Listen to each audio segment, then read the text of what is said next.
newly Eisner winners. Guys, what is it like winning 2 Eisners in a row in a way? Last year for New Comic and now ongoing. Yeah, it was very weird, very unexpected, very gratifying. Shu keeps rolling along and defying all expectations, or my expectations.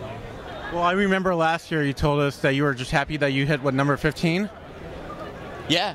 No. We were at number 12 last year, so 19 now. Going on 20, a third of the run. Exactly. Or 27. Whose idea was that? Was that all John? It was definitely him. Any stupid ideas, mine. How did he come up to you and say, hey, we're going to do 27 right now? Pretty much that. Yeah, it wasn't, he told me ahead of time, a few months. And I said, yeah, sure. Yeah, he dropped it on you because I wrote it right before the con. I just got the script and yeah, there it was.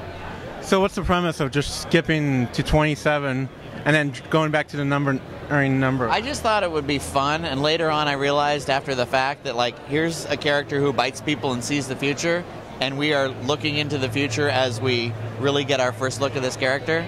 It was just kind of a fun thing, and we wanted to reward the monthly readers because we're not going to collect it until Volume 6. And so if you're a monthly reader, you get a peek. If you're a trade waiter, you'll never know. Right, I was actually curious about that, how you guys were going to do that in the trade. It's going to be right after 26, just like if it was normal. Question for you.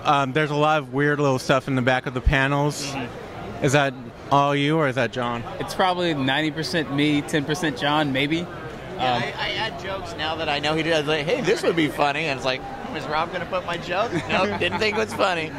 Because I know on the page I got from you, it says Charlie Sheen's a Cylon. Yeah. Usually it's, I leave that stuff blank until the very last, after I'm done inking everything else, and I'm completely delirious. And it just comes to me usually. Right. The worst part is, when I'm lettering and there's a funny sign, it's like, I got to put the balloon there. And it's like, shit, this is funny and I got to cover it. Because you do the lettering also, right? Yeah. Have you been doing your own colors still? Yeah. I have a color assistant that does that helps with the separations and that kind of thing. But yeah, all the shading, texture, all that stuff. Shu is basically a two-man operation. Yeah. I mean, we have that, but I do the lettering. We both sort of do the design, back and forth, and then I do all the production. So it's just us. We deliver Image a final product. And you keep winning Eisners, and it keeps getting better. Well, we want another. It's a hiccup after a hiccup. All right, so let's talk a little bit about the TV show. Can you give us any clues, anything on that?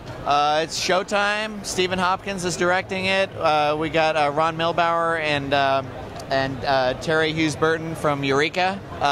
They've written a pilot, and Showtime's doing it, and I'm going to be a producer. Cool.